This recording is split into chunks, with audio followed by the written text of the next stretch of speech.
qu'on est des millions contre lui qui est tout seul dans son bunker. Je voudrais donner la parole au député européen, Raphaël Glucksmann.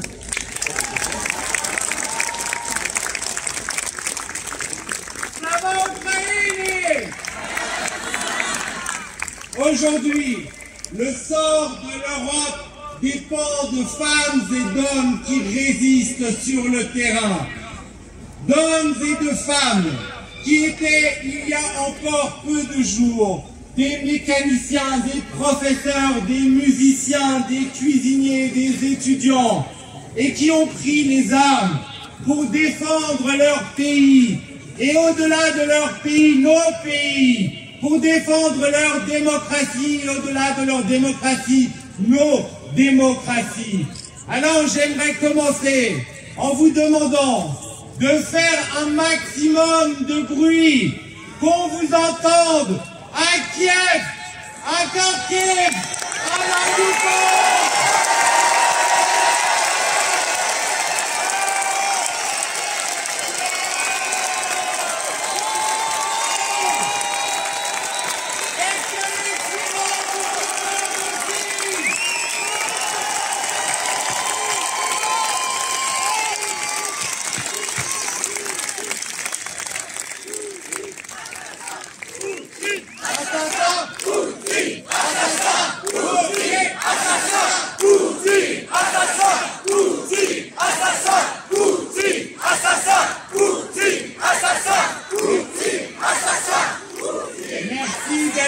Merci de vous faire entendre, parce que cela compte.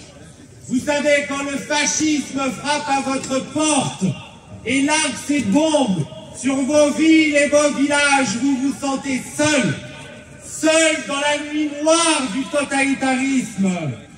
Et depuis 20 ans, nos dirigeants, pseudo-démocrates et pseudo-humanistes, ont laissé les victimes de Poutine mourir seules, combattre seules, résister seules.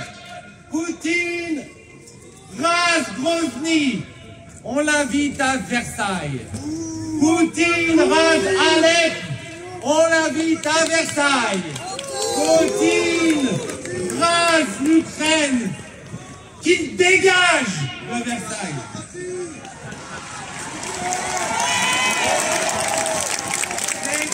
C'est important de montrer qu'ils ne sont pas seuls. Pourquoi? Parce que les Tchétchènes sont morts seuls, ont lutté seuls et sont morts seuls. Les Géorgiens ont lutté seuls et sont morts seuls. Les Syriens ont lutté seuls et sont morts seuls. Natalia Estamirova et Anna Politkovskaya ont lutté seuls et sont mortes seules quand les dirigeants européens regardaient leurs chaussures et vivaient la tête enfouie dans le sable. C'est fini. C'est fini la lâcheté. C'est fini l'aveuglement. C'est fini la compromission. On dit qu'on a pris conscience du péril. Alors, si nous avons pris conscience du péril, il faut aller plus loin. Si nous avons pris conscience du péril, il faut augmenter les sanctions maintenant, les rendre cohérentes, qu'il n'y ait plus de trous dans la raquette, que l'Allemagne cesse d'exclure des banques des sanctions parce que ces banques permettent d'acheter du gaz, que la France accepte de sanctionner les oligarques qui ont pignon sur rue à Monaco, le propriétaire de l'AS Monaco, ou qui ont pignon sur rue sur la Côte d'Azur. Il faut aller plus loin. Aujourd'hui, les dirigeants européens refusent de fermer le ciel ukrainien. Alors, donnez aux Ukrainiens les moyens de fermer leur ciel maintenant.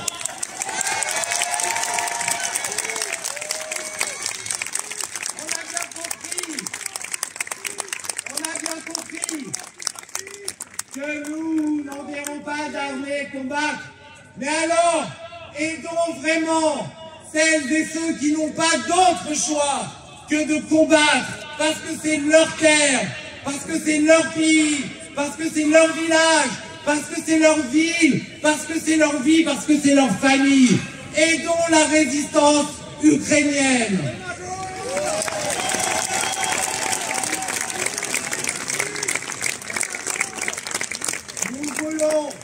Nous voulons tous la paix. J'entends des politiques qui refusent de s'engager sur les sanctions, qui nous répètent la paix, la paix, la paix. Oui, nous voulons tous la paix. Mais comment vous faites la paix? Eh bien, vous aidez le faible à infliger des coups aux forts pour le ramener à la table des négociations. Vous aidez les Ukrainiens. C'est comme ça que vous aurez et la paix et la liberté.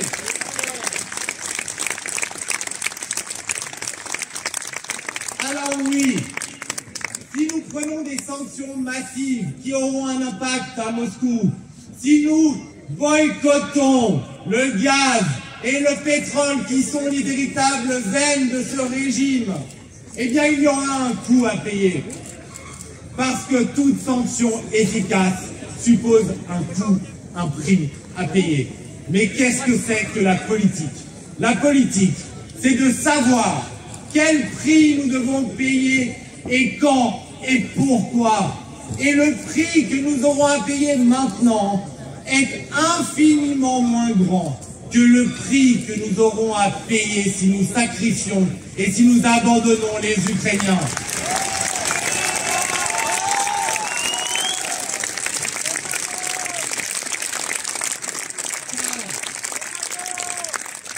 Ne nous y trompons pas. Dans les rues de Mariupol, de Kharkiv, de Kiev et de toute l'Ukraine, c'est l'avenir de l'Ukraine qui se joue, mais c'est aussi l'avenir de l'Europe qui se joue. Si nous n'arrêtons pas le tyran en Ukraine, nous ne connaîtrons plus la paix en Europe. C'est maintenant que nous devons choisir. Les décisions que prennent ou que ne prennent pas nos dirigeants engagent notre avenir pour les décennies qui viennent. Dans ces heures qui viennent, dans ces jours qui viennent, se décide le sort de nos enfants aussi. Alors, désormais, toute faiblesse est une invitation à l'agression. Toute compromission est une invitation à l'agression. Tout refus de sanctionner tel ou tel secteur parce que ça déplaît à Total, à Gucci, à toutes ces marques qui ont fait du blé en Russie. C'est une invitation à l'agression et c'est une trahison de l'intérêt général. Il faut enfin qu'en France et en Europe, l'intérêt général domine à nouveau les intérêts particuliers, qu'on se redresse et qu'on soit capable de regarder sans ciller les tyrans dans les yeux en leur disant que nous ne sacrifierons plus jamais aucun principe pour le plaisir de vivre confortablement, abreuvés par leur gaz et leur pétrole. C'est maintenant. Vive la résistance, vive l'Ukraine, vive l'offensive.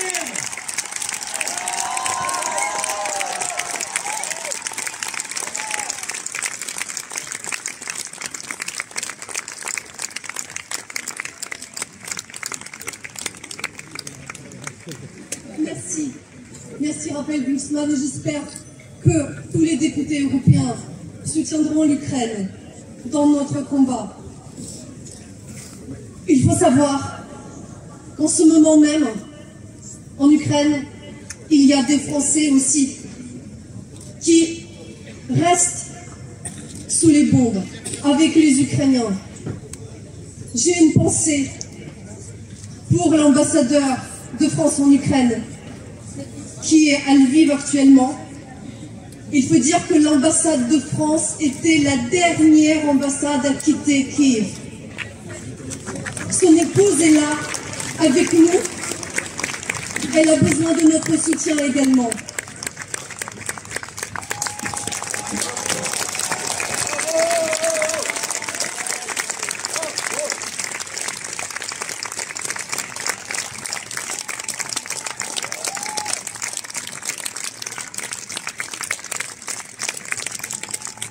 l'Ukraine et le peuple ukrainien remercie la France de tout son cœur pour le soutien inébranlable.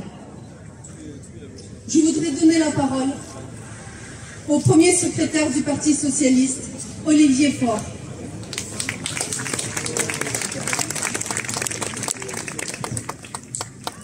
Merci d'être là.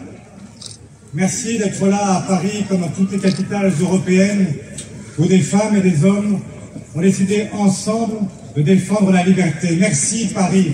Merci d'être là, toujours au rendez-vous de la liberté et de la démocratie. Merci Paris d'être là pour soutenir les Ukrainiens. Merci de faire entendre votre voix, de le dire haut et fort. Ici, nous avons toujours défendu la liberté et nous continuerons à le faire parce que c'est notre devoir, c'est notre vocation, parce que nous portons depuis cette cour de la Bastille, parce qu'ici, nous avons donné ces lettres de noblesse à des droits que nous croyons universels. C'est ce que nous défendons ici avec vous.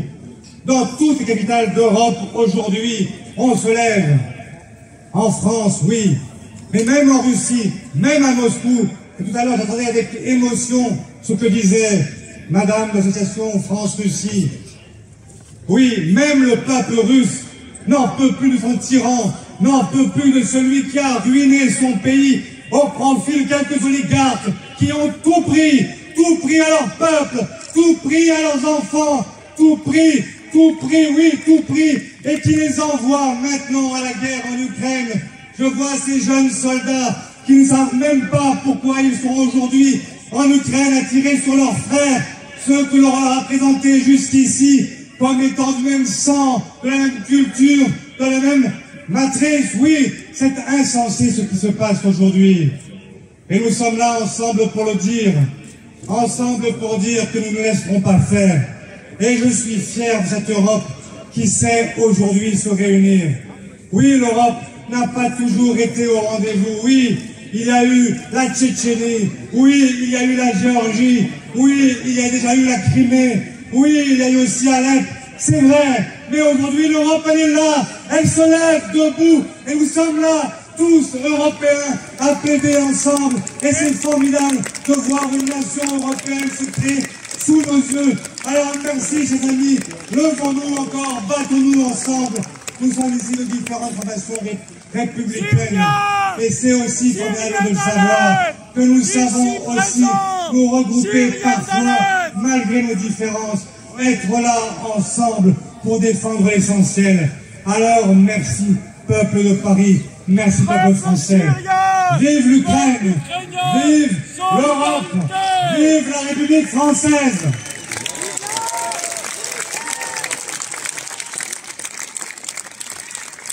Peuple syrien, peuple ukrainien, solidarité! Alep, Kiev, solidarité! J'entends la voix du peuple syrien qui soutient l'Ukraine. La Syrie qui est aussi bombardée par Vladimir Poutine. Peuple tchétchène, solidarité! Vaincra! Tchétchénie vaincra! Vous savez, Abat les tyrans! la révolution de la dignité qui a eu lieu en Ukraine a été initiée, je pourrais dire, par la jeunesse qui n'a jamais connu le joug soviétique. C'est pour ça que la jeunesse, c'est notre histoire. Je voudrais donner la parole à la présidente de l'association des étudiants ukrainiens en France, Zoriana.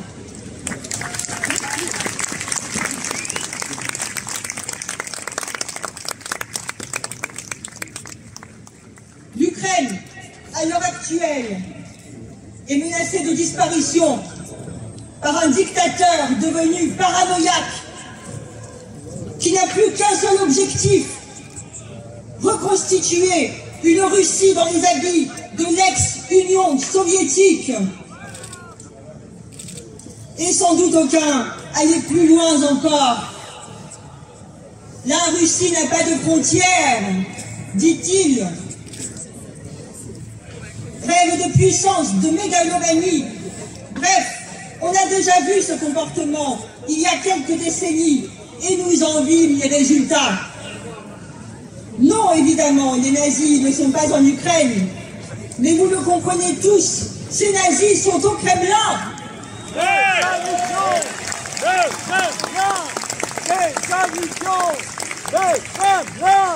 La Russie vole l'histoire de l'Ukraine depuis des siècles et lui met sur le dos tous ses propres crimes.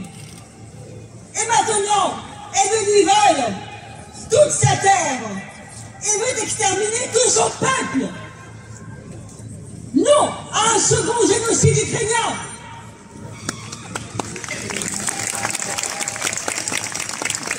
Sinon le prochain, ce sera nous. Unissons-nous pour la vérité. Unissons-nous pour la démocratie. Unissons-nous pour notre monde libre.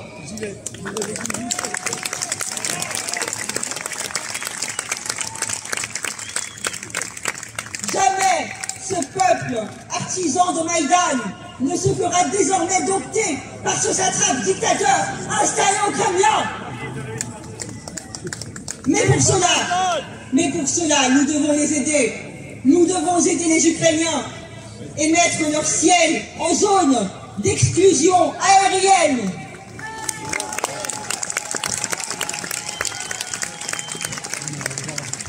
Oui, couvrir leur ciel pour les protéger des bombes et d'une catastrophe nucléaire qui nous toucherait tous. Ce peuple qui se bat si vaillamment pour nous et pour nos valeurs de démocratie et de liberté est notre bouclier. Nous ne devons pas l'abandonner. Notre devoir est de l'aider. Et ceux qui diront « Oui, mais si on fait ça, c'est la 3e guerre mondiale assurée ». Fort bien, mais nous y sommes déjà.